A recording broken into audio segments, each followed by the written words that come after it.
साल में जो काम किया है उसका ब्यौरा जो है वो सामने रखेंगे। तो देखिए, कार्यक्रम का आयोजन किया गया है यूपी में, यानी उत्तर प्रदेश, जिसे हम देश का सबसे बड़ा राज्य भी बोलते हैं जनसंख्या के आधार पर, प्रतिनिधित्व के आधार पर। और ऐसे में उत्तर प्रदेश में सीएम योगी आदित्यनाथ के नेतृत्व में 8 साल पूरे। बिचौलियों के माध्यम से गेहूं और धान की खरीदी होती थी। 2017 के बाद बिचौलियों को बाहर कर डीबीटी के माध्यम से किसानों के खाते में फसल का सही मूल्य ट्रांसफर किया गया। 94 लाख मीट्रिक टन के मुकाबले 234 लाख मीट्रिक टन गेहूं और 123 लाख मीट्रिक टन के मुकाबले 457 लाख मीट्रिक टन धान की खरीदी की गई। 2017 से अब तक लगभग 46 लाख गन्ना किसानों को करीब 2,80,000 करोड़ का रिकॉर्ड भुगतान किया गया। यह पिछले 22 वर्षों के सम्मिलित गन्ना मूल्य भुगतान से करीब 60,000 करोड़ रुपए अधिक है। 3 नई चीनी मिलों की स्थापना, 6 का पुनर्संचालन, 38 चीनी मिलों की क्षमता का विस्तार किया गया है। 2047 तक विकसित भारत के निर्माण के यशस्वी प्रधानमंत्री नरेंद्र मोदी जी के विजन के अनुरूप केंद्र सरकार की 10 वर्षों में संचालित योजनाओं के क्रियान्वयन में अग्रणी राज्य है उत्तर प्रदेश। किसान सम्मान निधि के भुगतान और फसल बीमा योजना का लाभ देने में यूपी देश में नंबर 1 है। देश के छोटे किसानों की चुनौतियों को दूर करने के लिए हमने बीज, बीमा, बाजार और बचत, इन सभी पर चौतरफा काम किया। पीएम कुसुम योजना के अंतर्गत लगभग 75,000 सोलर पंपों की स्थापना की गई। वर्षों से लंबित सिंचाई परियोजनाओं का पुनर्संचालन किया जा रहा है। वहीं कुल 976 सिंचाई परियोजनाएं पूर्ण हो चुकी हैं। किसानों को ट्यूबवेल की बिजली फ्री कर देने से 14 लाख किसान लाभान्वित हुए। किसानोन्मुखी नीतियों की वजह से 2023-24 में कृषि विकास दर लगभग 2 गुनी हो गई। जन कल्याण की योजनाओं से आम लोगों का जीवन आसान हुआ। 2017 से पहले केवल 5,16,000 परिवारों को ही नल से शुद्ध पेयजल मिल पाता था। आज 2,36,00,000 से अधिक परिवारों को शुद्ध पेयजल उपलब्ध है। 2017 से पहले प्रदेश के ज्यादातर इलाके अंधेरे में डूबे रहते थे, लेकिन अब 1,58,00,000 घरों को बिजली कनेक्शन देकर यूपी अग्रणी राज्य बन गया है। आज ग्रामीण इलाकों में 18 घंटे, तहसील मुख्यालयों में 22 घंटे और जिला मुख्यालयों में 24 घंटे विद्युत आपूर्ति की जा रही है। संवेदनशील सरकार ने कोरोना संकट के समय आदरणीय प्रधानमंत्री नरेंद्र मोदी के ट्रेस, टेस्ट और ट्रीट का मंत्र अपनाकर कोविड प्रबंधन का दुनिया का सर्वोत्तम मॉडल तैयार किया। तो यही है नया भारत, जो सबकी खुशहाली के लिए कार्य करता है, सबके चेहरे पर खुशहाली लाना चाहता है। अंत्योदय से सर्वोदय के मिशन के अंतर्गत डबल इंजन सरकार सबको आवास और सबको अनाज के संकल्प के प्रति पूर्ण समर्पित है। केंद्र की इन महत्वाकांक्षी योजनाओं के क्रियान्वयन के अंतर्गत उत्तर प्रदेश में 56 लाख से ज्यादा गरीबों को आवास और 15 करोड़ लोगों को मुफ्त राशन प्रदान किया जा रहा है। विकसित उत्तर प्रदेश के निर्माण के संकल्प को पूरा करने के लिए जीरो पॉवर्टी अभियान शुरू किया गया है। इसके तहत प्रत्येक ग्राम पंचायत के 25 निर्धनतम परिवारों की वार्षिक आय को कम से कम 1,25,000 रुपए तक बढ़ाया जाएगा। यही नहीं, वनटांगिया, मुसहर, थारू एवं अन्य वंचित समाज को मुख्य धारा से जोड़कर लोक कल्याण की नई इबारत भी उत्तर प्रदेश ने लिखी है। महिलाओं की सुरक्षा, सम्मान, स्वावलंबन के लक्ष्य के लिए मिशन शक्ति से लेकर वन स्टॉप सेंटर, बालिकाओं की शिक्षा और रोजगार के लिए मुख्यमंत्री कन्या सुमंगला योजना महिलाओं को सशक्त बना रही है। मुख्यमंत्री सामूहिक विवाह योजना के अंतर्गत सहायता राशि 35,000 से बढ़ाकर 1 लाख कर दी गई। अब तक 2,000 करोड़ से ज्यादा के अनुदान से 4,76,000 से ज्यादा जोड़े लाभान्वित हुए। प्रधानमंत्री उज्ज्वला योजना से मुफ्त गैस कनेक्शन और होली एवं दीपावली पर निःशुल्क LPG सिलेंडर रिफिल महिलाओं के चेहरों पर मुस्कान ला रही है। प्रधानमंत्री स्वामित्व योजना के अंतर्गत ग्रामीण इलाकों में 96,07,469 परिवारों को घरौनी। महिला सम्मान और सुरक्षा के लिए स्वच्छ भारत अभियान के अंतर्गत 2,75,00,000 शौचालयों का निर्माण और 1100 ब्लॉकों में पिंक शौचालयों के निर्माण ने महिलाओं के उत्थान में महत्वपूर्ण भूमिका निभाई। ODM ICF रैंकिंग में उत्तर प्रदेश अग्रणी राज्य बन गया। जन कल्याण के साथ प्रदेश के आधारभूत ढांचे को भी तेजी से विकसित किया गया। आज उत्तर प्रदेश में सर्वाधिक एक्सप्रेसवे, सर्वाधिक मेट्रो रेल, सर्वाधिक एयरपोर्ट और सबसे लंबा अंतर्देशीय जल मार्ग मौजूद हैं। देश का सबसे बड़ा जेवर इंटरनेशनल एयरपोर्ट बनकर लगभग तैयार है। दिल्ली से मेरठ के बीच की पहली रैपिड रेल सेवा नमो भारत संचालित है। 2017 से पहले वन डिस्ट्रिक्ट वन माफिया जैसे हालात से जनता त्रस्त थी। दंगे फसाद रोज की बात थी। गुंडे बदमाश जमीनों पर कब्जा करते थे। व्यापारी और महिलाएं असुरक्षित थी। निवेशक उत्तर प्रदेश से दूर हो चुका था। माननीय मुख्यमंत्री योगी आदित्यनाथ जी की सरकार ने अपराध के पूरे इकोसिस्टम पर जबरदस्त प्रहार किया। अपराध और अपराधियों के प्रति जीरो टॉलरेंस की नीति के अंतर्गत बड़े अपराधियों को चिन्हित कर उनके विरुद्ध गैंगस्टर अधिनियम और NSA की कार्रवाई की गई। माफिया के अवैध कब्जे से संपत्ति जब्त कर उन पर गरीबों के लिए आवास बनाए गए। दुर्दांत अपराधी या तो एनकाउंटर में मारे गए या फिर जेल भेज दिए गए। नेशनल क्राइम रिकॉर्ड ब्यूरो के मुताबिक डकैती, लूट, हत्या, बलवा, फिरौती और दुष्कर्म के मामलों में बड़ी गिरावट दर्ज की गई। कानून का राज, इंफ्रास्ट्रक्चर का तेज रफ्तार विकास, निवेश प्रोत्साहन के लिए इंडस्ट्रियल पार्कों, फिल्म सिटी, डेटा सेंटर एवं डिफेंस कॉरिडोर की स्थापना, सिंगल विंडो क्लियरेंस से ईज ऑफ डूइंग बिजनेस वह निर्णायक फैक्टर बन गए, जिन्होंने निवेशकों को प्रदेश में निवेश का हौसला और भरपूर रिटर्न का भरोसा दिया। इसका असर ग्लोबल इन्वेस्टर्स समिट में दिखा। पहली बार राज्य में रिकॉर्ड 45 लाख करोड़ से अधिक के निवेश प्रस्ताव प्राप्त हुए। 15 लाख करोड़ के निवेश प्रस्ताव जमीन पर उतरे, जिससे 60 लाख लोगों को रोजगार मिला। मुख्यमंत्री युवा उद्यमी योजना के अंतर्गत हर साल 1 लाख माइक्रो इंडस्ट्री स्थापित करने का लक्ष्य रखा गया है। CM युवा जैसे अभियानों के अंतर्गत 5 लाख तक का बिना गारंटी वाला ब्याज रहित ऋण दिया जा रहा है। उत्तर प्रदेश देश में सबसे ज्यादा रोजगार प्रदान करने वाला राज्य बनकर उभरा है। पिछले 8 वर्षों में 8.5 लाख से अधिक सरकारी नौकरी, 3,75,000 से अधिक संविदा पर नौकरी और निजी एवं MSME सेक्टर में 2 करोड़ से अधिक युवाओं को रोजगार मिला। 96 लाख MSME इकाइयों के साथ उत्तर प्रदेश देश में अग्रणी राज्य बन गया। ODOP योजना से न केवल स्थानीय शिल्पकारों के उत्पादों को वैश्विक पहचान मिली, बल्कि इससे 2.5 लाख से अधिक रोजगार का सृजन हुआ। विश्वकर्मा श्रम सम्मान योजना के अंतर्गत कारीगरों, हस्तशिल्पियों को टूल किट वितरण और कौशल विकास किया गया। श्रमिकों के बच्चों को निःशुल्क गुणवत्तापूर्ण शिक्षा के लिए 18 मंडलों में अटल आवासीय विद्यालय संचालित किए जा रहे हैं। अनुसूचित जाति के 1 करोड़ 21 लाख से अधिक छात्र छात्राओं को 10,000 करोड़ रुपए से ज्यादा की छात्रवृत्ति दी जा रही है। ऑपरेशन कायाकल्प ने 95% से अधिक विद्यालयों का कायाकल्प किया है। निःशुल्क पाठ्य पुस्तक, यूनिफॉर्म आदि के लिए माता पिता के अकाउंट में DBT के माध्यम से 1200 रुपए हस्तांतरित किए जा रहे हैं।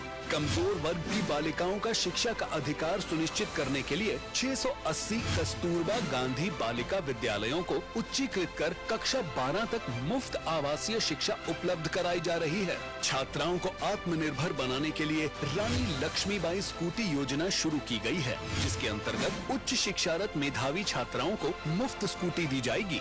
महापुरुषों को सम्मान और वंचितों को वरीयता के उद्देश्य से बाबा साहेब अम्बेडकर, माता अहिल्याबाई होलकर, माता शबरी, संत रविदास, संत कबीरदास, अटल बिहारी वाजपेयी और चौधरी चरण सिंह जी के नाम पर विभिन्न योजनाओं से लिखा जा रहा है जन कल्याण का नया अध्याय।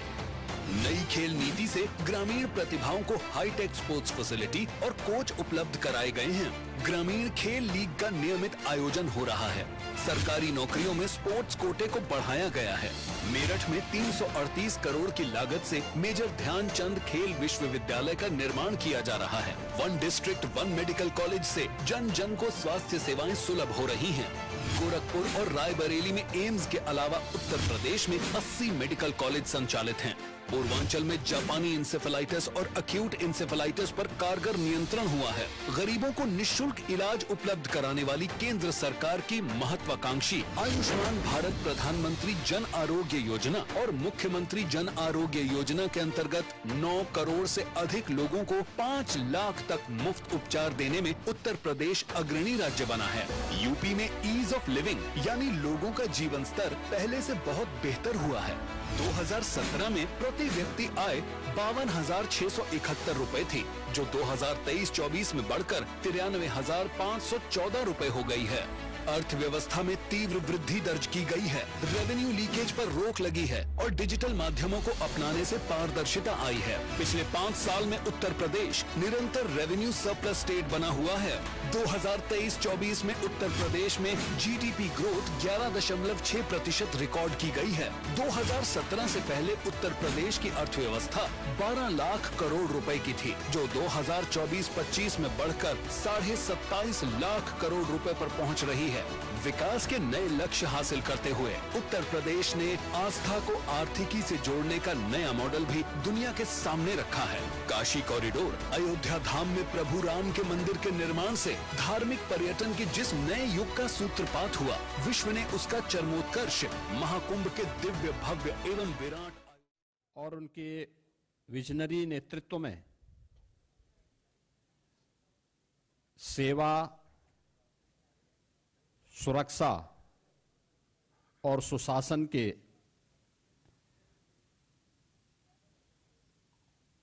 उत्तर प्रदेश की डबल इंजन सरकार के आज 8 वर्ष पूरे होने जा रहे हैं। इस अवसर पर भारतीय जनता पार्टी एनडीए के अपने सभी सहयोगियों की ओर से मैं आप सबका इस विशेष संवाद में हृदय से स्वागत करता हूं और प्रदेशवासियों को 8 वर्ष की इस शानदार यात्रा के लिए, जिसमें उत्तर प्रदेश की 25 करोड़ जनता जनार्दन का व्यापक समर्थन और आशीर्वाद प्राप्त हुआ है, इसके लिए उन्हें मैं हृदय से बधाई भी देता हूं। अभी यहां पर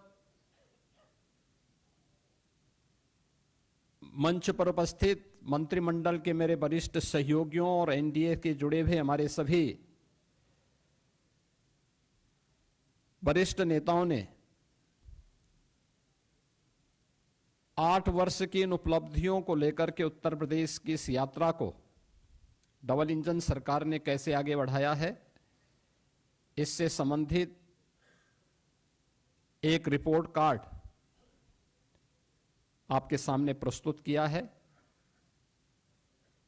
और एक लघु वीडियो फिल्म के माध्यम से भी उसे प्रस्तुत करने का प्रयास किया गया है।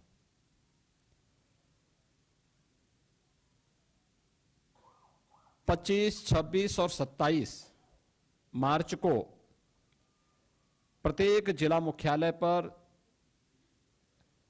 डबल इंजन की सरकार की, केंद्र की सरकार और राज्य की सरकार के द्वारा समग्र विकास के जिन क्षेत्रों में कार्य किया गया है, वह अन्नदाता किसान के उत्थान के लिए हो, युवाओं के रोजगार के लिए हो, मातृशक्ति के स्वावलंबन के लिए हो, हस्तशिल्पी और कारीगरों के उत्थान के लिए हो,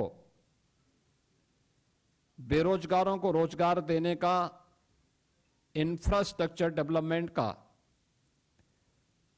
परंपरागत उद्यमिता को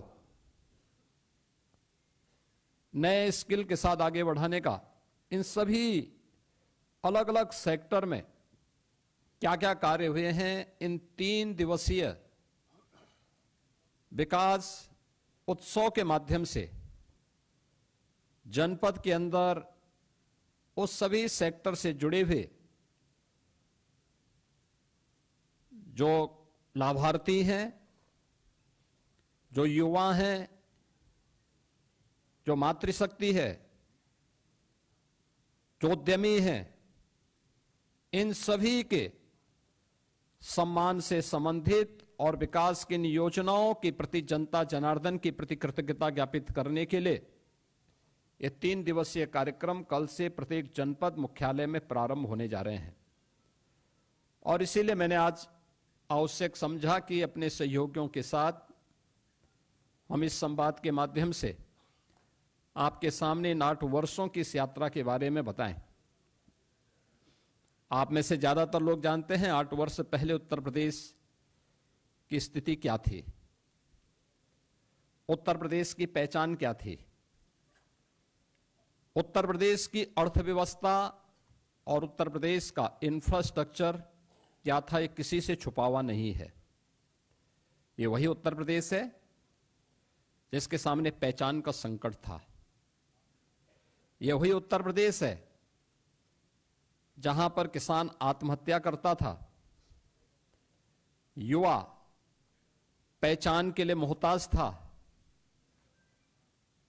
बेटी और व्यापारी असुरक्षित थी। यह वही उत्तर प्रदेश है जिसने दंगों के माध्यम से बिगड़ती हुई अपनी अर्थव्यवस्था को देखा है, झेला है।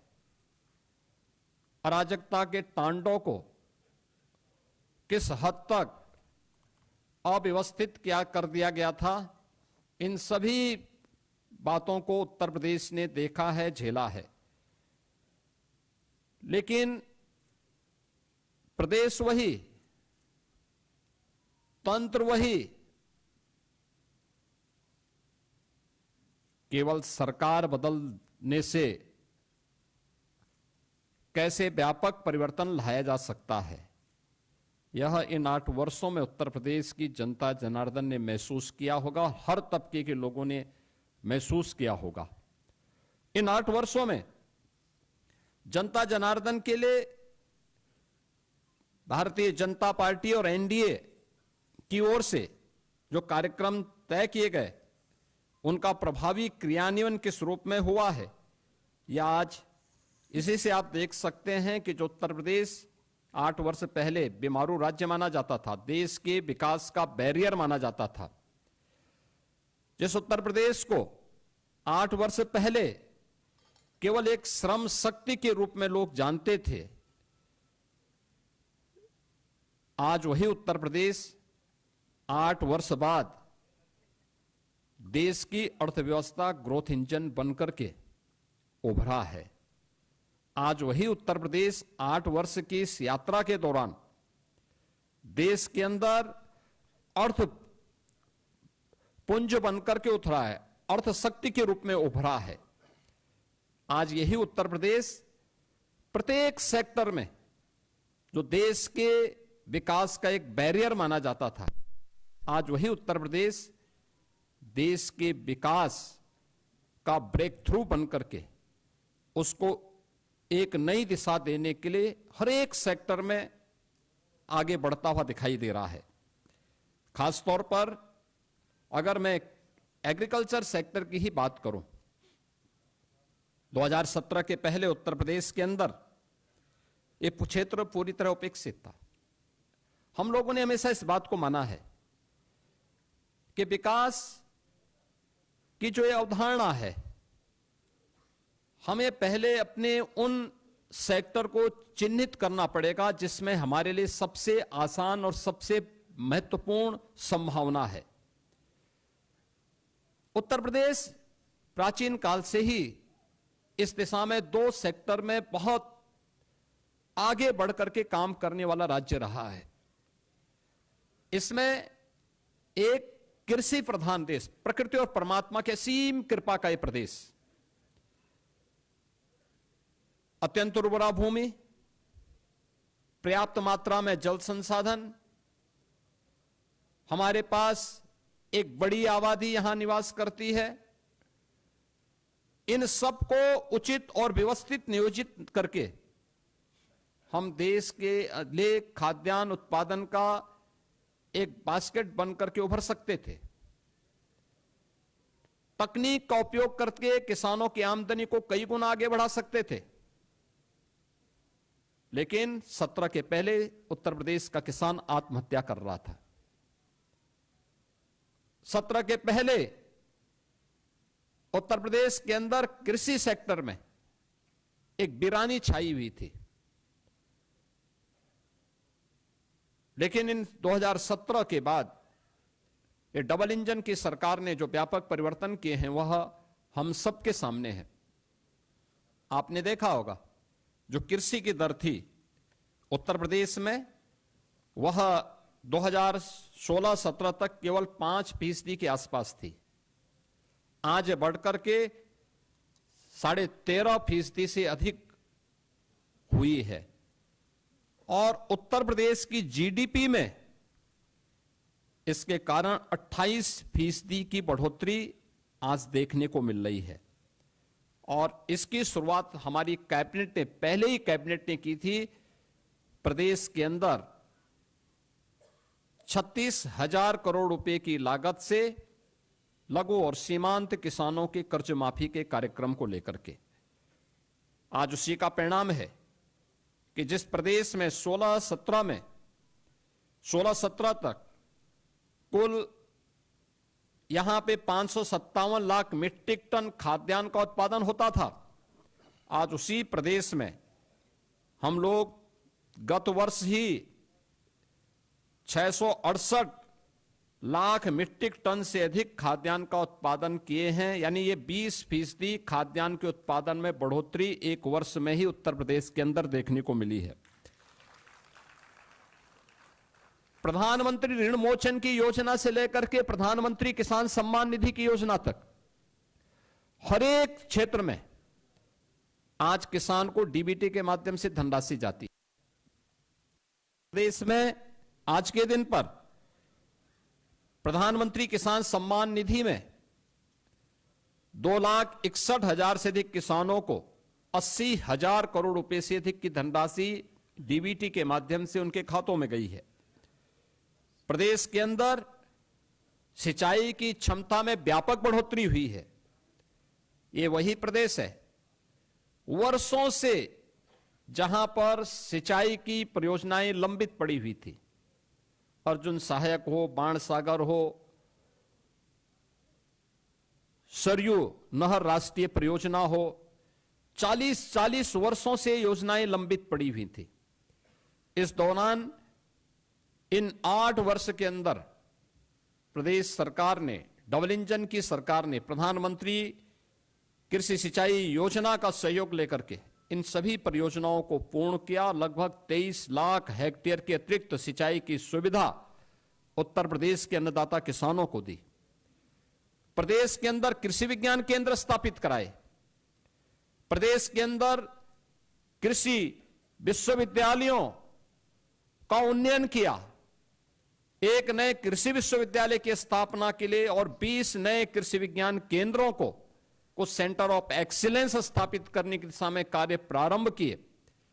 टेक्नोलॉजी मिली, अच्छे बीज मिले, परिणाम क्या हुआ? धान में, गेहूं में, दलहन में, तिलहन में, श्रीअन्न में, हर एक सेक्टर में उत्तर प्रदेश एक नई स्पीड के साथ आगे बढ़ता हुआ दिखाई दिया।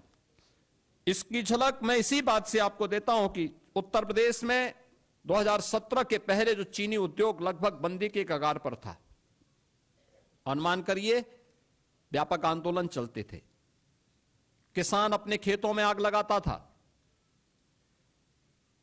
वर्षों तक जब 2017 में हम लोग आए थे तो 2008-9 से लेकर के 2017 तक गन्ना किसानों का गन्ना मूल्य का हजारों करोड़ रुपया बकाया था चीनी मिलों पर। प्रदेश के अंदर लगभग 86,000 अन्नदाता किसानों के जीवन में व्यापक परिवर्तन का काम किया गया। तो 14 लाख निजी नलकूप को भी विद्युत की मुफ्त व्यवस्था देकर के अन्नदाता किसानों की आमदनी को बढ़ाने में सरकार ने योगदान दिया। और परिणाम है कि इस दौरान अगर आप देखें 2012 से 17 के बीच बिचौलियों के द्वारा तब सरकार करती थी, तब कोई प्रोक्योरमेंट सेंटर सरकार के द्वारा नहीं लगाए जाते थे। तब सरकार ने गेहूं का क्रय पे कुल पैसा खर्च किया था 12,808 करोड़। ये पैसा अन्नदाता किसान के पास नहीं, बिचौलियों के पास गया था। और 17 से लेकर के 23-24 के बीच में सरकार ने जो गेहूं क्रय पर धनराशि खर्च की है, इसमें 2.5 यानी इससे लगभग 2.5 गुना अधिक हम लोगों ने इसके लिए धनराशि खर्च की है, लोगों को उपलब्ध करवाया है। और इसमें 200 यानी 94, इसमें कुल धनराशि 12,808 करोड़ की तुलना में 43,424 करोड़ रुपए यानी 3.5 गुना अधिक भुगतान अन्नदाता किसानों को सीधे प्रोक्योरमेंट के केंद्र के माध्यम से हम लोगों ने अन्नदाता किसानों के लिए किया है। ऐसे धान के क्रय में भी 12 से 17 के बीच 17,190 करोड़ रुपए का कुल भुगतान बिचौलियों को हो पाया था, क्योंकि किसान सरकार के तत्कालीन सरकार के एजेंडे में कहीं नहीं था। इस दौरान 2017 से लेकर 2024 के बीच सरकार ने 5 गुना अधिक यानी 88,746 करोड़ रुपए का धान का मूल्य डीबीटी के माध्यम से अन्नदाता किसानों के खाते में करने का काम किया। प्रदेश के अंदर 32 लाख हेक्टेयर से अधिक भूमि को बाढ़ से बचाव करने में सरकार ने सफलता प्राप्त की है। और मुख्यमंत्री कृषक दुर्घटना बीमा के अंतर्गत हर अन्नदाता किसान को, उनके परिवार के सदस्यों को, बटाईदार को भी हम लोगों ने 5 लाख रुपए की सुरक्षा बीमा का कवर किया कि अगर कभी बाढ़ से, आकाशीय बिजली से या किसी अन्य दुर्घटना से, एक्सीडेंट से या वन्य जीव संघर्ष में उनकी दुखद मौत होती है तो सरकार इसके लिए उन्हें 5 लाख रुपए की एक सुरक्षा बीमा का कवर भी देगी। और आज हम लोग लगातार इस योजना के माध्यम से प्रदेश के सभी किसानों को आच्छादित किए हुए हैं। तो इस दौरान प्रदेश के अंदर निराश्रित गोवंश की समस्या का समाधान करने में भी ये डबल इंजन की सरकार को सफलता प्राप्त हुई, जिसमें 7,700 से अधिक गौआश्रय स्थल के माध्यम से 12,50,000 से अधिक गोवंश का संरक्षण सरकार अपने स्तर पर कर रही है। और सहभागिता योजना के माध्यम से 1,05,000 पशुपालकों को 1,63,000 से अधिक गोवंश उनकी सुपुर्दगी में दिया गया है, जिसमें प्रति गोवंश प्रति माह अन्नदाता किसान को सरकार 1,500 रुपए का भुगतान करती है एक गोवंश के लिए। और इसी प्रकार से कुपोषित परिवारों को भी 10,000 गोवंश देने का काम सरकार ने इस दौरान किया है। उन्हें भी ये राशि हम उपलब्ध करवाते हैं। मित्रों, 2017 के पहले प्रदेश की कानून व्यवस्था की स्थिति आप सबके सामने है, हर व्यक्ति जानता है। हर दूसरे तीसरे दिन एक दंगा होता था, न बेटी सुरक्षित थी, न व्यापारी सुरक्षित था। प्रदेश के बारे में लोगों की परसेप्शन का अंदाजा इसी से लगाया जा सकता था कि हमारा युवा अपनी पहचान के लिए मोहताज होता था। आज कानून व्यवस्था में उत्तर प्रदेश ने एक लंबी छलांग लगाई और महाकुंभ प्रयागराज इसका उदाहरण है। 45 दिनों के इस महाआयोजन में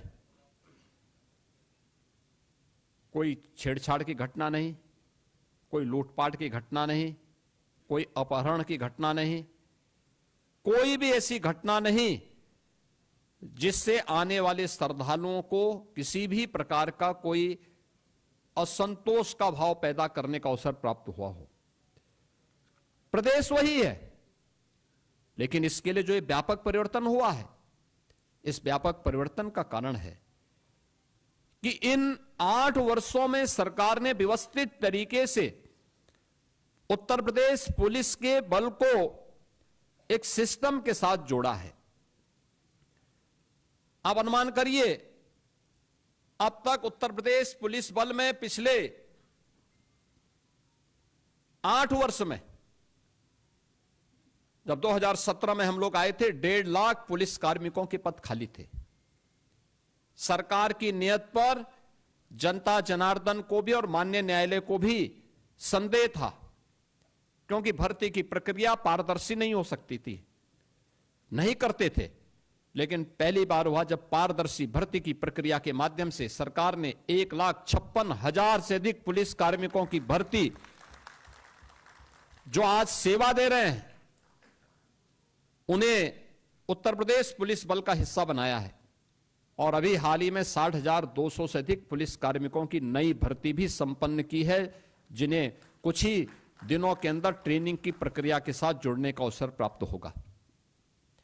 यानी आप अनुमान कर सकते हैं कि 2,16,000 से अधिक केवल पुलिस कार्मिक अकेले उत्तर प्रदेश पुलिस बल में भर्ती हुए हैं। और यह भर्ती की प्रक्रिया के साथ साथ उत्तर प्रदेश में जब 17 में हम लोग आए थे, 10 जनपद ऐसे थे जहां कोई पुलिस लाइन नहीं थी। पुलिस के बैरक की स्थिति आप देख सकते थे, सब टूटे फूटे थे, कोई व्यवस्था उनके लिए नहीं थी। ट्रेनिंग मात्र 6,000 पुलिस कार्मिकों की ट्रेनिंग की क्षमता थी। आज उनके इंफ्रास्ट्रक्चर को बढ़ाया गया। सभी 10 जनपद जहां पे कोई पुलिस लाइन नहीं थी, या तो पुलिस लाइन का निर्माण पूरा किया गया, बल्कि पुलिस कुछ जगह निर्माण का कार्य पूरा किया या निर्माणाधीन है। हर जनपद में, हर थाने में पुलिस की अवस्थापना सुविधाओं के लिए बैरक का निर्माण किया गया। पुलिस की ट्रेनिंग क्षमता को कई गुना बढ़ाया गया। जिस प्रदेश में मात्र 6,000 पुलिस कार्मिकों की ट्रेनिंग हो सकती थी, पहली बार होगा और उत्तर प्रदेश देश का पहला राज्य होगा जो 60,244 पुलिस कार्मिकों की एक साथ ट्रेनिंग कराने जा रहा है। एक साथ ट्रेनिंग कराने जा रहा है और ये प्रदेश के अंदर ही ट्रेनिंग होने जा रही है। ऐसा भी नहीं कि हम कहीं दूसरे राज्यों में या कहीं अन्य जगह भेज रहे हों। ये अपने आप में उत्तर प्रदेश सरकार के द्वारा उठाए गए उन कदमों का परिणाम है जो पिछले कुछ समय के अंदर हम लोगों को देखने को मिला है और परिणाम आपके सामने है। एनसीआरबी की जो रिपोर्ट है, कितना परिवर्तन आया है, यह आप सबके सामने है। पिछली सरकारों ने दंगाइयों के काल के रूप में जाने जाने वाली पीएससी की 54 कंपनियों को समाप्त कर दिया था। यानी उन्होंने एक व्यवस्था, एक साजिश की थी कि जब यहां पे पीएससी ही नहीं रहेगी तो फिर इसके बाद दंगाइयों को खुली छूट मिल जाएगी। हमारी सरकार आई, हमने इन सभी कंपनियों को फिर से बहाल किया, बल्कि महिला बटालियन की 3 महिला नई बटालियन भी गठित की। प्रदेश के अंदर अन्य महत्वपूर्ण स्थलों पर भी 5 नई पीएससी की बटालियन के गठन की प्रक्रिया को आगे बढ़ाया। एयरपोर्ट, मेट्रो की सुरक्षा के लिए, अन्य महत्वपूर्ण संस्थानों की सुरक्षा के लिए स्पेशल सिक्योरिटी फोर्स का भी गठन किया और उसकी 6 वाहिनियां गठित की। प्रदेश के अंदर सभी जनपदों में साइबर थानों की स्थापना की गई। हर थाने में एक साइबर सेल हेल्प डेस्क की व्यवस्था की गई और आज प्रदेश के अंदर जो हमारी PRB 112 है, इसके रिस्पांस टाइम को 2017 के पहले इसका रिस्पांस टाइम 25 मिनट 42 सेकंड होता था, आज यह 7 मिनट 24 सेकंड का मात्र रह गया है। यानी आम जनता को कितनी जल्दी न्याय मिल सकता, उस तक पुलिस का रिस्पांस कितनी फास्ट होगी, इसी से आप अंदाजा लगा सकते हैं। और प्रदेश के अंदर गृह विभाग, नगर विकास विभाग और जन सामान्य की मदद से 11 लाख से अधिक सीसीटीवी कैमरे भी लगाए गए। 11 लाख टीवी, यानी जो माननीय उच्चतम न्यायालय ने निर्भया कांड के बाद देश के अंदर एक व्यवस्था दी थी कि सेफ सिटी की परिकल्पना कैसे साकार होगी, सीसीटीवी कैमरे के माध्यम से उसे आच्छादित करने में उत्तर प्रदेश देश का पहला राज्य है जिसने अपने सभी 17 म्युनिसिपल कॉरपोरेशन के साथ साथ गौतम बुद्ध नगर में सीसीटीवी की कार्रवाई को पूरी तरह आच्छादित करने का काम किया है। ये सभी सीसीटीवी कैमरे आज वहां पर कार्य कर रहे हैं। किसी भी समाज में नारी की सुरक्षा, सम्मान और स्वावलंबन का कार्य संपूर्ण समाज के स्वावलंबन का आधार बनता है। आदरणीय प्रधानमंत्री जी ने इसके लिए नारी सशक्तिकरण के लिए नारी वंदन अधिनियम भी देश की संसद ने पारित किया है। उत्तर प्रदेश ने शुरू से इस पर ध्यान दिया है। अभी हम लोगों ने 60,200 पुलिस कार्मिकों की भर्ती संपन्न की है आप अनुमान करिए 1947 से लेकर के 2017 तक उत्तर प्रदेश पुलिस बल में मात्र 10,000 महिला पुलिस कार्मिक थी और अकेले एक भर्ती में जो अभी होली के एक दिन पहले भर्ती संपन्न हुई है, इस भर्ती में 12,000 से अधिक महिला कार्मिक अकेले भर्ती हुई हैं। इससे पहले 1,26,000 की जो भर्ती संपन्न हुई, 1,56,000 की जो भर्तियां हम लोगों ने यहां पे संपन्न की थी, 25,000 से अधिक महिला कार्मिक उसके माध्यम से हम लोगों ने उत्तर प्रदेश पुलिस बल का हिस्सा बनाया है। और आज उसी का परिणाम है कि उत्तर प्रदेश में जो महिला वर्कफोर्स है 2017-18 के पहले जो 13-14% के आसपास थी, आज वो बढ़कर के 35% से अधिक हुई है। प्रदेश के अंदर मातृवंदना योजना में, केंद्र सरकार की प्रधानमंत्री मातृवंदना योजना में 60 लाख माताएं इससे लाभान्वित हो रही हैं। तो बेटी के जन्म लेने से लेकर के स्नातक तक की पढ़ाई के लिए दी जाने वाली 25,000 रुपए की सहायता में उत्तर प्रदेश की 22,11,000 बेटियां इस योजना का लाभ प्राप्त कर रही हैं। प्रदेश के अंदर वीसी सखी सभी 57,000 ग्राम पंचायतों में बैंकिंग की सुविधा में अपना योगदान दे रही हैं। तो महिला स्वयंसेवी समूह में लगभग 1 करोड़ बहनें योगदान देकर के आर्थिक स्वावलंबन की दिशा में अपना योगदान दे रही हैं। मुख्यमंत्री सामूहिक विवाह योजना में 4,76,000 से अधिक सामूहिक विवाह के संपन्न हुए हैं, जिसके लिए इस बार के बजट में सरकार ने तय किया है कि 51,000 से अब इस राशि को बढ़ा करके अप्रैल से इसको 1 लाख रुपए करने की घोषणा भी की है, जिसको हम अप्रैल में लागू करने जा रहे हैं। प्रदेश के अंदर उत्तर प्रदेश राज्य ग्रामीण आजीविका मिशन के अंतर्गत भी 95 लाख से अधिक महिलाओं को इस कार्यक्रम के माध्यम से स्वावलंबन के साथ जोड़ने का कार्य हुआ है और 2 लाख से अधिक महिलाएं पीएम स्वनिधि योजना में स्ट्रीट वेंडर में लगी हुई महिलाओं को उस योजना के साथ जोड़ा गया है और 1 करोड़ महिलाओं को पीएम स्वामित्व योजना में, जहां पे झोपड़ी है, जहां पे मकान है, वहां का मालिकाना अधिकार देने का काम ये देश के अंदर नंबर 1 पर उत्तर प्रदेश ने सर्वाधिक घरौनी, पीएम घरौनी देने का काम उत्तर प्रदेश ने किया है। प्रदेश के अंदर उत्तर प्रदेश में 7 जनपदों में हम लोगों ने इस बजट में व्यवस्था की है कि कामकाजी महिलाओं के लिए पुण्य श्लोका लोकमाता अहिल्याबाई होलकर के नाम पर वाराणसी, मेरठ, प्रयागराज, कानपुर, झांसी, आगरा और गोरखपुर में कामकाजी महिलाओं के लिए छात्रावास के निर्माण की कार्रवाई को भी हम लोग इस नए बजट में क्रियान्वित करने जा रहे हैं। मित्रों, प्रदेश वही है जिस प्रदेश का युवा पहले अपनी पहचान के लिए मोहताज था। आज उत्तर प्रदेश का नौजवान हो, अन्नदाता किसान हो, उत्तर प्रदेश की कोई बेटी या बहन हो या उत्तर प्रदेश का व्यापारी या उद्यमी, जीवन के किसी भी क्षेत्र का कोई युवा या समाज का कोई भी व्यक्ति आज जब उत्तर प्रदेश के बाहर जाता है तो उसके सामने अब पहचान को छुपाने की समस्या नहीं होती है।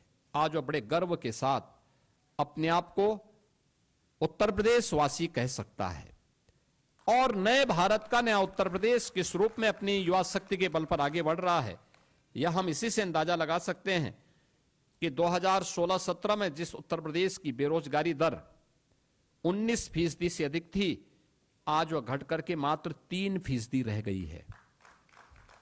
चाहे वह कृषि के सेक्टर में किए गए परिवर्तन हो या फिर एमएसएमई सेक्टर में, सूक्ष्म लघु मध्यम उद्यम के क्षेत्र में, या अपने हस्तशिल्पी और कारीगरों के उन्नयन के माध्यम से, उनके स्किल डेवलपमेंट के माध्यम से उत्तर प्रदेश पहला राज्य था जिसने ओडीओपी की स्कीम चलाई, 1 डिस्ट्रिक्ट 1 प्रोडक्ट के माध्यम से परंपरागत उद्यम को प्रोत्साहित करने का काम किया।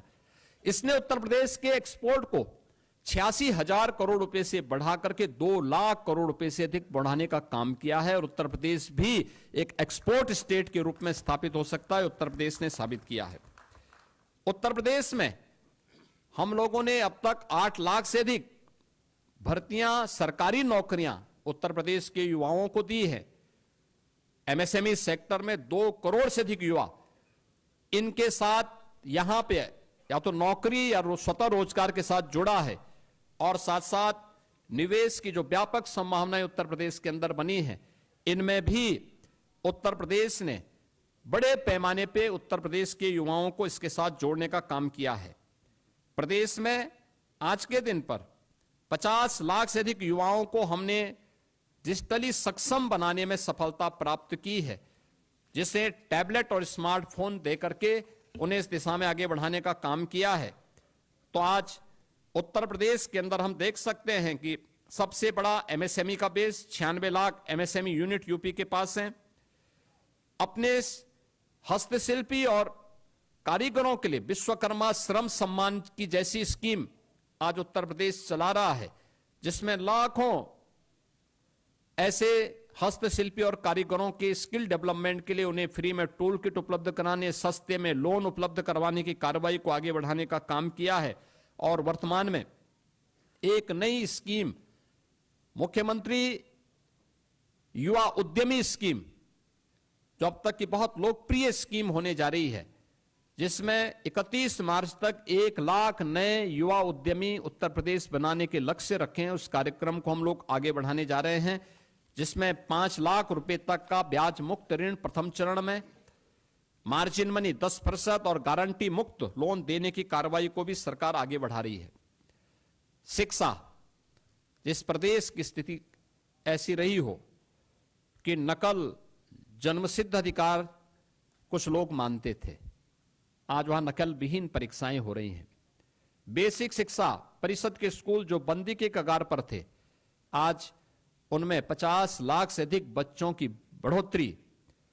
उन सभी बच्चों को 1200 रुपए 2 यूनिफॉर्म के लिए, बैग के लिए, बुक्स के लिए, शूज और सॉक्स के लिए, स्वेटर के लिए सरकार डीबीटी के माध्यम से उपलब्ध करवाने का कार्य कर रही है। सभी विद्यालयों में बालक बालिकाओं के लिए टॉयलेट की व्यवस्था, पेयजल की व्यवस्था, डिजिटल लाइब्रेरी की व्यवस्था, अच्छी फ्लोरिंग की व्यवस्था, ये सभी कुछ से आच्छादित करने में सफलता प्राप्त हुई है।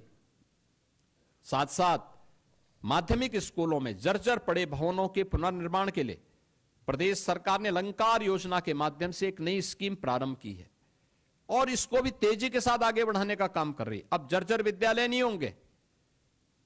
प्रदेश के अंदर हर एक कमिश्नरी में एक विश्वविद्यालय हो, राज्य विश्वविद्यालय हो।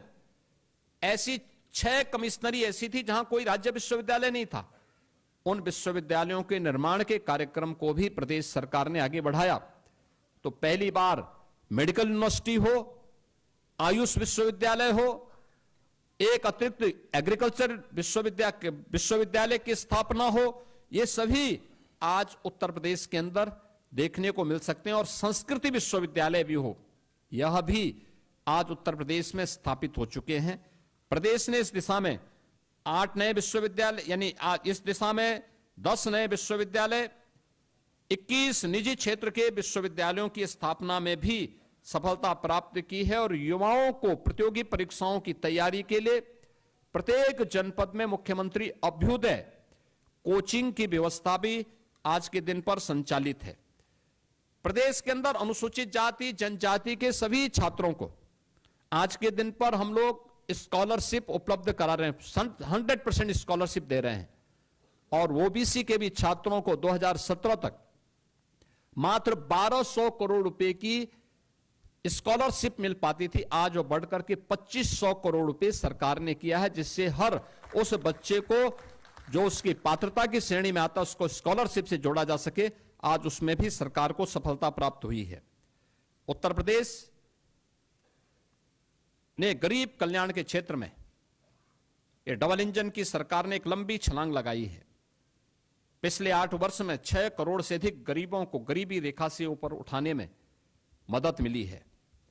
15 करोड़ उत्तर प्रदेश के वासी आज भी प्रतिमाह पिछले 5 वर्ष से फ्री में राशन की सुविधा का लाभ प्राप्त कर रहे हैं।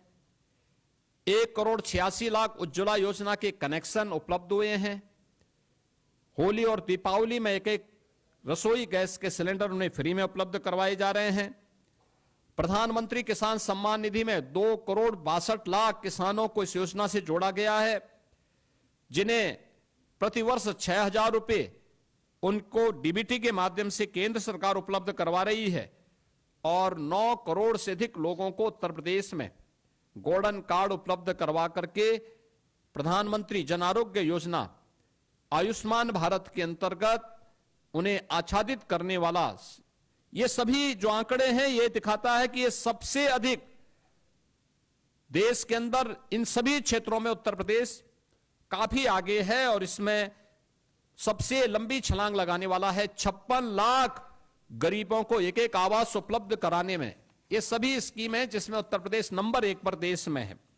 और मित्रों 2017 के पहले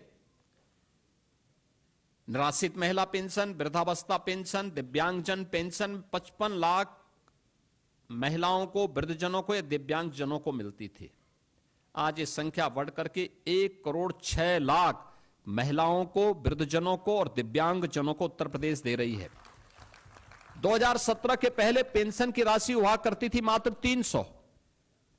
आज इसको हम 1,000 रुपए महीने उन लोगों को डीबीटी के माध्यम से दे रहे हैं। इसके अलावा डीबीटी में लाभार्थियों तक सीधा पैसा पहुंचाने में भी देश में उत्तर प्रदेश नंबर 1 पर है।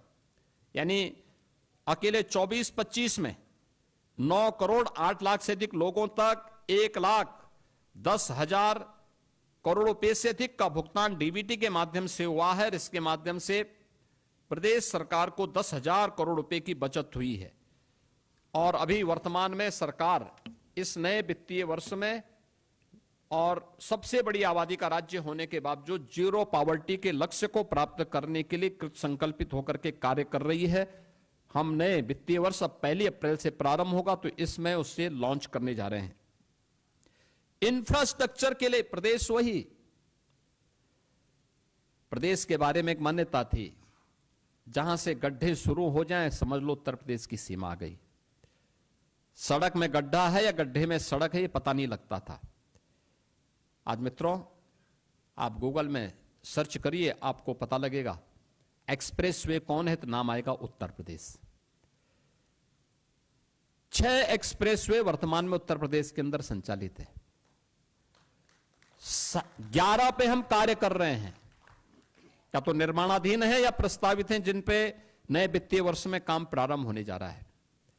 और गंगा एक्सप्रेसवे के बनते ही देश के अंदर एक्सप्रेसवे में उत्तर प्रदेश का 55% हिस्सेदारी अकेले उत्तर प्रदेश की होगी। सबसे बड़ा रेल नेटवर्क यूपी के पास, सबसे ज्यादा मेट्रो का संचालन उत्तर प्रदेश के अंदर हो रहा है। 2017 के पहले क्या था? लखनऊ में आधी अधूरी मेट्रो थी, 1.5 एक्सप्रेसवे थे। आज 6 एक्सप्रेसवे हैं, 11 पे हम काम करने जा रहे हैं। आज 6 सिटी, देश के अंदर सर्वाधिक 6 सिटी में मेट्रो का संचालन यूपी कर रहा है।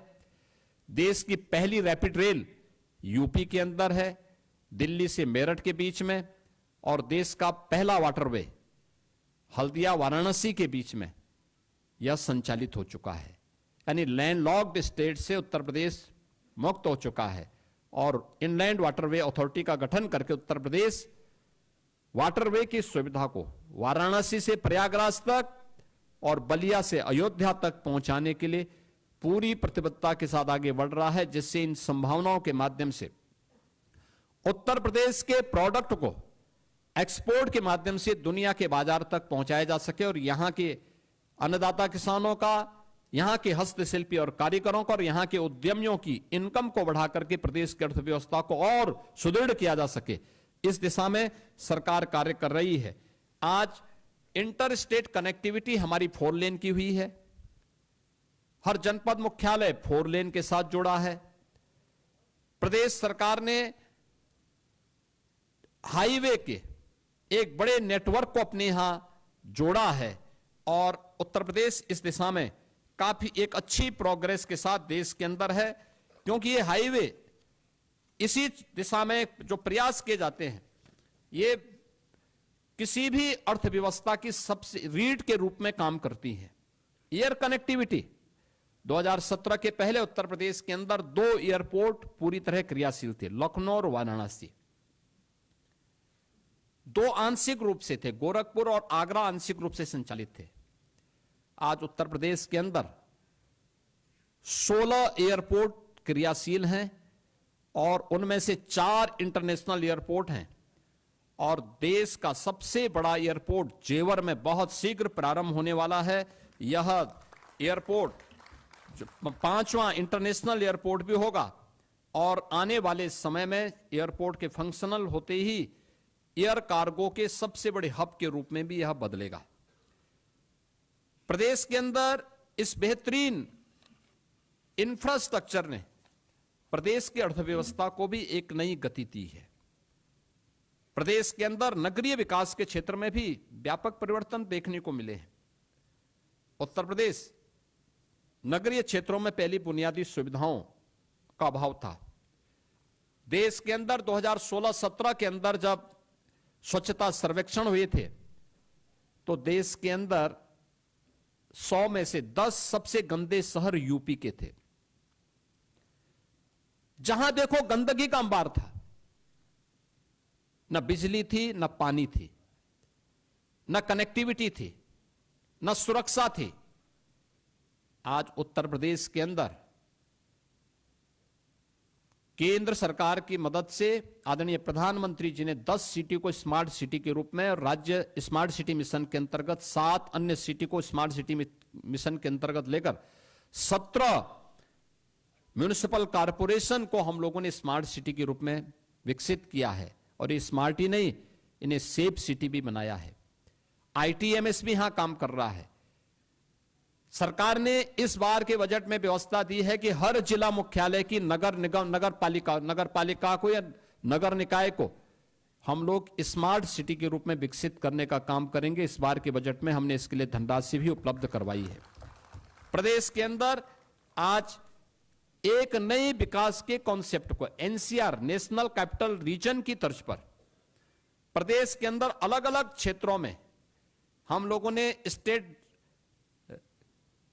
डेवलपमेंट रीजन को डेवलप करने की एक दिशा में एक आगे बढ़ाने की कार्रवाई की है। जैसे लखनऊ में स्टेट कैपिटल रीजन, लखनऊ और उसके आसपास के क्षेत्र को लेकर, वाराणसी में वाराणसी और उसके आसपास के क्षेत्र को लेकर, कानपुर में कानपुर और उसके आसपास के क्षेत्र को लेकर के ये डेवलपमेंट रीजन बनाने, जिससे व्यवस्थित और नियोजित विकास को हम वहां पे आगे बढ़ा सकें। उसके एक मास्टर प्लान के माध्यम से वहां के नागरिकों के जीवन में व्यापक आमूलचूल परिवर्तन करके उनकी आय को कई गुना बढ़ा सकें, इस दिशा में कार्य करना सरकार ने प्रारंभ किया है। और देश की पहली रोपवे सेवा वाराणसी में अगले कुछ महीनों के अंदर हम प्रारंभ करने जा रहे हैं। यह नगरीय परिवहन की एक बेहतरीन सुविधा होगी जो वाराणसी में प्रारंभ होने जा रही है। प्रदेश के अंदर विद्युतीकरण के लक्ष्य को भी हर व्यक्ति को उसकी ऊर्जा की आवश्यकता के अनुरूप, विद्युतीकरण की आवश्यकता के अनुरूप उन्हें ये सुविधा प्राप्त हो, इसके लिए भी डबल इंजन की सरकार ने व्यापक परिवर्तन किए हैं। खासतौर पर 1947 से लेकर के 2017 तक 1,28,494 मजदूरों तक बिजली पहुंचाई गई थी और इस दौरान अकेले 8 वर्ष के अंदर यह संख्या बढ़कर के 1,28,000 से बढ़कर के 2,49,818 यानी 1,21,000 मात्र हम लोगों ने 8 वर्ष में उन मजदूरों तक विद्युतीकरण का कार्य पूरा किया है। 2017 के पहले अगर हम देखें तो मात्र 228 मेगावाट की परियोजना उत्तर प्रदेश के अंदर क्रियाशील थी और इन 8 वर्षों में हम लोगों ने 2653 मेगावाट क्षमता की ऊर्जा, सौर ऊर्जा उत्पादन की है।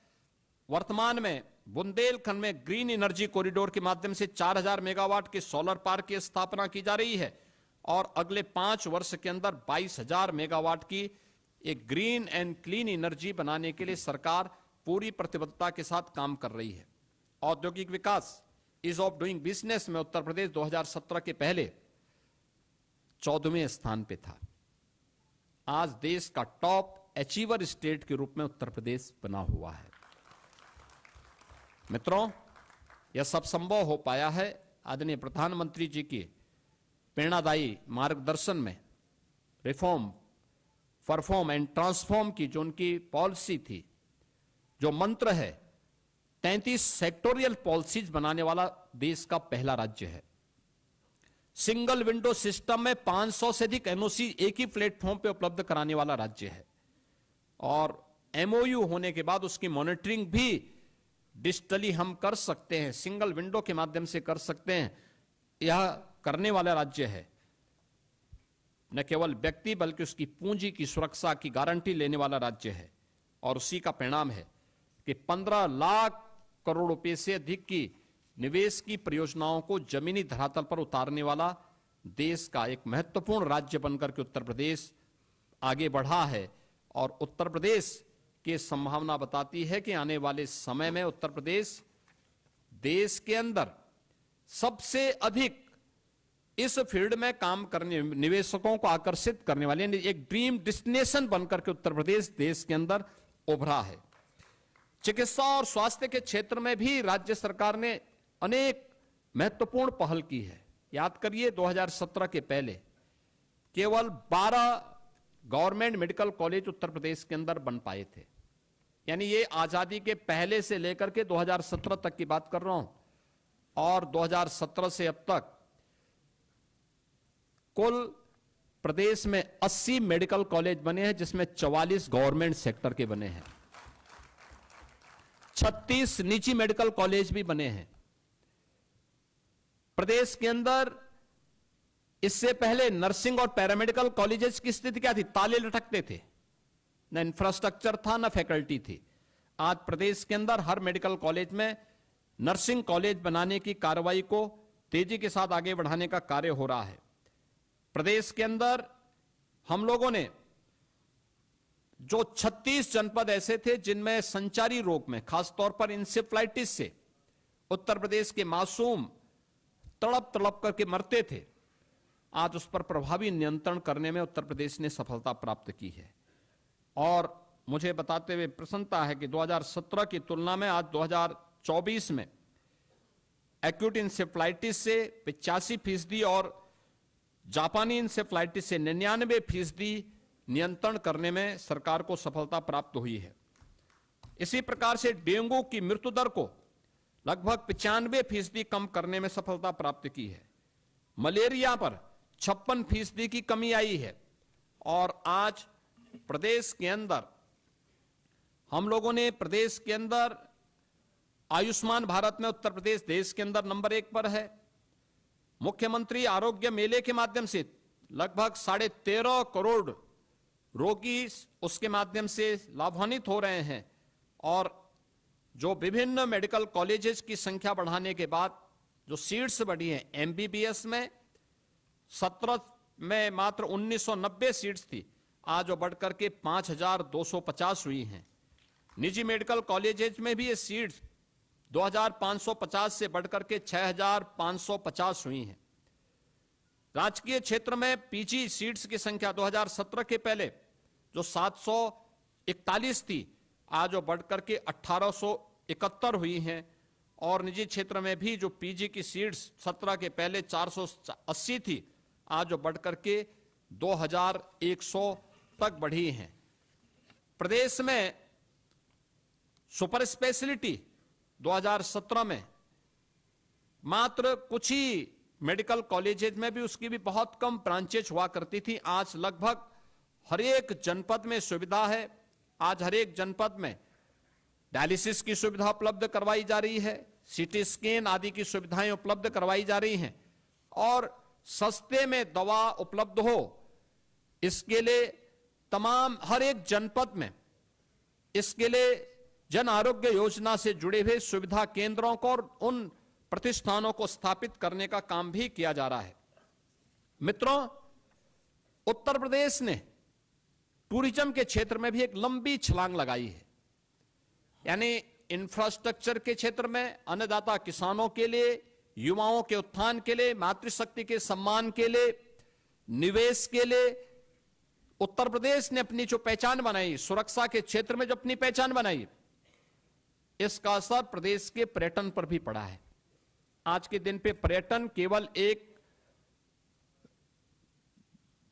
मनोरंजन का साधन मात्र नहीं है, बल्कि आस्था भी अर्थव्यवस्था को सुदृढ़ करने का सशक्त माध्यम बन सकती है। यह हमने महाकुंभ प्रयागराज के माध्यम से देखा है। प्रयागराज महाकुंभ ने अलग अलग सेक्टर में नई नई संभावनाओं को आगे बढ़ाया और उसी दिशा में आज गत वर्ष उत्तर प्रदेश में कुल जो टूरिस्ट आए थे वह 67 करोड़ आए थे और लगभग इतने टूरिस्ट अकेले महाकुंभ प्रयागराज में इस वर्ष आए हैं। 2016 के पहले, 2017 के पहले वर्ष भर में 21 करोड़ टूरिस्ट यूपी के अंदर आते थे, अलग अलग। उसमें स्पिरिचुअल भी होता था, इको टूरिज्म भी होता था, हेरिटेज भी होता था, अन्य तमाम आयोजनों के साथ भी जुड़ते थे। आज ये संख्या बहुत बड़ी हो चुकी है और इसमें दोनों डोमेस्टिक भी हैं और फॉरेन से भी आए हैं। इसमें प्रदेश के अंदर हम लोगों ने इसके लिए, प्रदेश सरकार ने, डबल इंजन की सरकार ने काफी बड़े पैमाने पे अवस्थापना सुविधाओं का विकास भी किया है, कनेक्टिविटी को भी बेहतर किया है, सुरक्षा का बेहतर माहौल दिया है। आज उसका परिणाम हम सबके सामने है। इन सभी स्थितियों में प्रदेश सरकार ने जो कार्य किए हैं, आज उसका परिणाम हम सबके सामने है। उत्तर प्रदेश की अर्थव्यवस्था देश के अंदर जो 2017 के पहले 6-7वें स्थान पर थी, आज देश की नंबर 2 अर्थव्यवस्था बनकर के उत्तर प्रदेश उभरा है। 2017 के पहले राजकोष खाली था, अन्नदाता किसान बदहाल था, आत्महत्या कर रहा था, कर्मचारियों में व्यापक असंतोष था।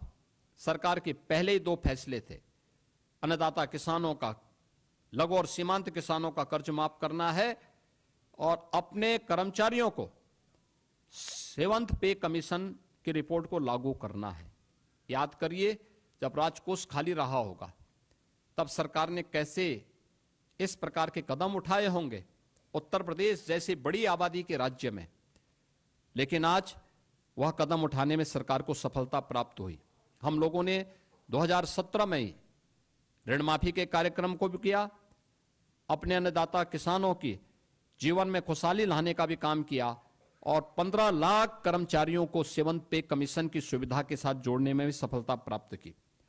आज प्रदेश में बिना कुछ बोझ डाले, जनता जनार्दन पर कोई अतिरिक्त कर लगाए बगैर, कोई अतिरिक्त टैक्स लगाए बगैर पिछले 8 वर्ष में हमने प्रदेश की अर्थव्यवस्था को मजबूती प्रदान की है। इसके लिए भ्रष्टाचार पर प्रभावी प्रहार, लीकेजेज को रोकना, सोर्स ऑफ इनकम को बढ़ाना, हमने रेवेन्यू बढ़ाए हैं और परिणाम है आज यूपी देश का एक रेवेन्यू सरप्लस स्टेट है। प्रदेश में लगातार जो निवेश हुए हैं, इसके परिणाम स्वरूप रोजगार की नई संभावनाएं बनी है। एक नए उत्तर प्रदेश का दर्शन आज लोग कर रहे हैं। कहीं निवेश आता है तो केवल निवेश नहीं होता, अपने साथ विकास भी लेके आता है, रोजगार भी लेके आता है, अनेक परिवारों के जीवन में खुशहाली लेके आता है। और परिणाम है 2017 के पहले 12,75,000 करोड़ रुपए की अर्थव्यवस्था आज 27.5 लाख करोड़ रुपए से, यानी दुगने से अधिक पहुंची है। पर कैपिटा इनकम दुगने से अधिक हुई है। प्रदेश ने इस दिशा में काफी अच्छे जो पहल की है, वह परिणाम हम सबके सामने है और मैं उस दिशा में केवल यही मुझे कहना है कि प्रदेश आज एक अच्छी दिशा में बढ़ रहा है। इसमें खासतौर पर अगर हम इस अलग अलग सेक्टर में इसमें देखें, एफडीआई में 2000 से लेकर के 2017 के बीच 17 वर्षों में मात्र 3,300 करोड़ रुपए फॉरेन डायरेक्ट इन्वेस्टमेंट यूपी में आया था।